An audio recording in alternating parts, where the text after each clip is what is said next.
गोटे गाँव में लीला सुजिता आउ टीना नाम तीन सांग रहुथिले। ए तीन जन सांग छुआ बेलू ही बहुत भल सांग थिले। लीला देखिबाकू बहुत सुंदर थिला, किंतु सुजिता आउ टीना देखिबाकू एते सुंदर नथिले। किंतु लीला एथिपाई जमारू भी घमंड करू नथिला। लीलार बापा बहुत बड़ जमीदार थिले आउ बहुत टंकार मालिक थिले, किंतु लीला भितरे पैसार टिके मध्य घमंड नथिला। से समस्तंक सहित मिलिमिशि रहुथिला। टीना आउ सुजितार बापा जणे जणे साधारण कृषक थिले, सेथिपाई से दी जनकू पैसार सबुबेले अभाव रहुथिला। दिने लीला ता दुई सांगंकू कहिला जे ता बापा सहर को पठेबाकू ताकू चिंता करूछंती, काहेकिना सहर रे थाई तार भल पाठपढ़ा होई परिबो। एथिरे तार जणे सांग आश्चर्य होई कहिला जे से ताकू छाड़ी कदापि जाई परिबो नाही। लीला मध्य तार कथा सुनी कहिला जे से सेमानंकू छाड़ी जिबाकू चाहे नाही, किंतु ताकू जिबाकू बाध्य, काहेकिना से तार बापांक कथा टाळिबाकू चाहू नथिला। एबे सुजाता आउ टीना लीलार कथा सुनी बहुत कांदिबाकू लागिले आउ ताकू कुंढई पकेइले। एबे लीला ता सांग मानकू कांदिबाकू बारण कला आउ से कहिला जे सेमानकू भेटिबाकू से निश्चय आसीबो। एबे लीला सहर को पाठ पढ़िबा पई चाली गला। गाँव रे केवल दुई सांग सुजाता आउ टीना रही गले। टीना आउ सुजाता प्रतिदिन लीला को मने पकाउथिले। टीना सुजाता को कहूतिला जे लीला ताकू बहुत मने पड़ुची। सुजाता मध्य कहूतिला जे ता मन भी कहूची लीला जल्दी सेमानकू भेटिबाकू आसीबो। सेमाने परस्पर मध्य कथा हेले जे लीला सेमानकू भेटी आसीबाकू कहितिला आउ से ता कथा केबे भी टाली परिबोनी। किंतु सहर आसीबा परे लीला किछि दिन पर्यंत सुजाता आउ टीना को मने पकेइला। किंतु किछि सप्ताह मध्यरे से सहरर चालीचलनी रे पूरा अभ्यस्त होई गला आउ से तार दुई सांगंकू धीरे धीरे भूलिबाकू लागिला। सेपटे टीना बहुत वर्ष बीती जाइथिबारु लीला गाँ को फेरिबो कि नाही बोली सुजाता को पचारिला। सुजाता एबे सांत्वना देई कहिला जे लीला को तो सेमानकू भेटिबाकू निश्चित रूपे मन हेतुबो, किंतु से समय पाउनथुबो। टीना मध्य सुजाता कथारे हां भरुथला। सेपटे लीलार पाठपढ़ा पूरा होई सारिथिला आउ ता बापा ताकू आनिबा पई सहर चली गले। लीला पुणी थरे सहररु गाँ को फेरी आसिला। एबे सहररु गाँ को आसीबा परे लीला पूरापूरी बदली सारिथिला। एबे लीला बहुत घमंडी होई सारिथिला आउ निज सामनारे से अन्य को तुच्छ मने करूथला। जेमिति सुजाता आउ टीना जानिले जे लीला गाँ को फेरिची, सेमाने ताकू भेटिबाकू चली गले। सुजाता लीला को बहुत वर्ष परे भेटिथिबारु बहुत खुशी हेई गला आउ ता अवस्था विषय पचारि बुझिला। किंतु लीला सेमानकू नचिनिला परी बहाना कला आउ दूर को हटि जिबाकू कहिला। लीला आहुरी मध्य कहिला जे ता पाखकू आसीबा पूर्वरु सेमाने थरे निजकू निजे देखिबा दरकार। लीला कहिला जे से देखिबाकू केते सुंदर आउ से दुई जण देखिबाकू केते गाउली आउ असुंदर। लीला कहिला जे से सहररु पाठ पढ़ी आसीची। लीला कहिला जे ता बापा जणे जमीनदार, तांको पाखरे बहुत सारा पैसा अछि आउ से एमितिका छोट लोक मानक सहित सांग होबाकू चाहे नाही। सहर रे ता पई भଳି की भଳି बहुत धनी सांग अछंती आउ से केवल सेही मानक सहित सांग हेबाकू चाहे। लीलार कथा सुनी टीना आउ सुजाता बहुत दुखित होई गले। टीना एबे लीला को बुझेबाकू चेष्टा कला जे से भूली जाउची जे सेमाने आगरु केते भलो सांग थिले।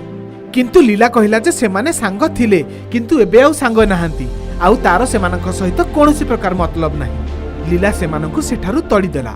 टीना आउ सुजाता मन दुखरे सेठारु चली गले। सेपटे सुजाता टीना को बुझौथिला जे लीला ता आगरु एमिति नथिला, तार सुंदरता आउ पैसा प्रति मूलरु घमंड नथिला, ताहेले हठात से एमिति बदली गला केमिति।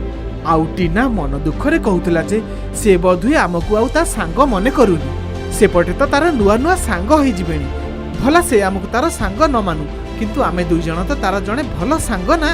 एबे लीला दामी दामी कॉस्मेटिक्स आउ ब्यूटी प्रोडक्ट्स व्यवहार करूथला आउ सबु बेले निज सुंदरता को ध्यान देउथला। एहा छडा तार अन्य कोनोसी जिनिस प्रति कोनोसी मतलब नथिला।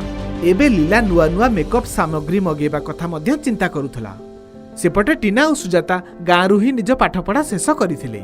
एबे से दुई जण गाँ भितरे थिबा स्कूल को पिलामानकू पाठ पढ़ेबा पई जाउथले। पूरा गाँ रे लीलार सुंदरता को नहीं चर्चा चलीथिला आउ से भल भाबरे इंग्लिश मध्य कहि पारुथला। सेथिपाई सबु गाँ लोक ता प्रति बहुत प्रभावित हेउथिले। सेथिपाई गर्वी लीला सबु गाँ लोक माने ता पछरे पड़ी जाइथिबारु विरक्त होई पडुथला। से मने मने कहूथला जे ता भली जणे इंटेलिजेंट आउ ब्यूटीफुल गर्ल से माने आगरु केबे देखि नथिबे। आउ गोटी दिन जेतेबेले टीना आउ सुजाता गाँ स्कूल रु पिला मानकू पाठ पढ़ई फेरुथिले, सेतेबेले सेमाने रास्ता रे गोटिए कूओ को देखिबाकू पाइले, जेउ कूओरु की अद्भुत प्रकार शब्द सबु बाहरुथला। सुजाता टीना को सेठाकू जाई देखि आसीबाकू कहिला। दुई जण जेतेबेले कूओ पाखकु आसी देखंती तो से कूओ भितरे किछि पड़िथिबार देखिबाकू पाइले। टीना कूओ भितरे किछि पड़िथिबा कथा कहिला। सेतेबेले से कूओ भितरु शब्द सुनागला, मु गोटिए जादुई मेकअप, मते एठारु बाहर कर। आश्चर्य होई सुजाता टीना को पचारिला जे ए मेकअप प्रकृतरे कोन, आउ टीना मध्य मेकअप न जानिथिबार कथा कहिला। किंतु टीना से मेकअप को भितरु बाहर करिबा पई सुजाता को कहिला। एबे टीना और सुजाता दुईटी बाउंस साहाय्य रे कूओ भितरु से मेकअप को बाहर कले। वाह, तुमे दुई जण मते कूओ भितरु बाहर करि देलो। एबे आउ मु से डाहाणी पाखको जाई परिबिनी। सुजाता को डाहाणी बोली ताकू पचारिला। सेतेबेले से जादुई मेकअप कहिला, गोटिए डाहाणी मते व्यवहार करूथला, आउ से भूल भाबरे निजको मेकअप करी लोकमाननकु डराउथला। तापरे से लोकमाननकु निजर शिकार बनौथला। से डाहाणी मते कूओ भितरे रखी कुआडे जाईथिला। तमे माने मते एठारु नै जाओ, आउ मते नै निजर उपयोग कर, जहा द्वारा कि से डाहाणी मते आउ उपयोग करि परिबो नाही। टीना आश्चर्य होई पचारिला जे से माने ताकू केमिति व्यवहार करिवे।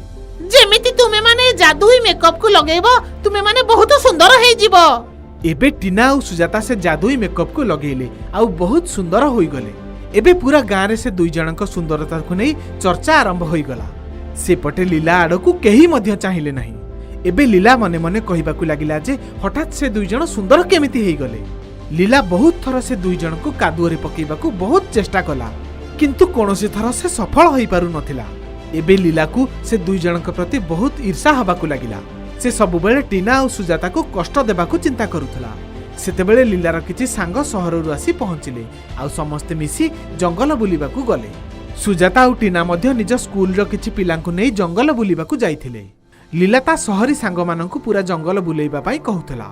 लीला आउ तार सबु सांग माने आगकू बढ़िबाकू लागिले, आउ सेतेबेले गोटिए साप सेमानक आगरे आसी पहुंचिला। एबे लीलार सांग माने ताकू सेठारे छाडी देई दौड़िबाकू लागिले। लीला को रक्षा करिबा पई से ता सांग मानकू जोर रे डाकिबाकू लागिला, किंतु ता कथा केही भी सुनिलेनी। सेतेबेले दौड़ू दौड़ू तार जणे सांग कहूतला कि से किछि भी जानिनी, से माने सेठारु चली जिबाकू चाहुछंती। एतिकी कहि लीलार सांग माने ताकू एकुटिया छाडी देई सेठारु पळेई गले। एबे सुजाता और टीना को लीला चित्कार करुथुबार सुनागला। लीला केवल सापठारु रक्षा पाइबा पई बंचाओ बंचाओ बोली चित्कार करिबारे लागिथिला। टीना कहिला जे ए तो लीलार स्वर, आउ सुजाता सेतेबेले ताकू बंचेइबा पई कहिला। टीना और सुजाता पिलामानकू सेठारे ठिया करी लीला पाखरे जाई पहुंची गले। लीला पाखरे सापटी को देखि गोटिए बाउंस साहाय्य रे सापकू पिटी पिटी मारी देले, आउ लीलार जीवन बंचेई देले। एबे लीला जोर जोर रे कांदिबाकू लागिला। से निजर भूल पई पश्चाताप करुथला, आउ सेमानकू कहिला जे से दुई जण तार प्रकृत सांग, बाकी माने समस्त देखिबा पई सांग। से सुजाता आउ टीना प्रति बहुत अन्याय करिथिबारु सेमानकू क्षमा प्रार्थना कला। टीना आउ सुजाता मध्य लीला को क्षमा करिदेले। एबे तिनी सांग कुंडा कुंडी होई पड़िले, आउ एमिति भाबरे तिनी सांगक मध्यरे पुणी पुरुणा बंधुता स्थापन होई गला।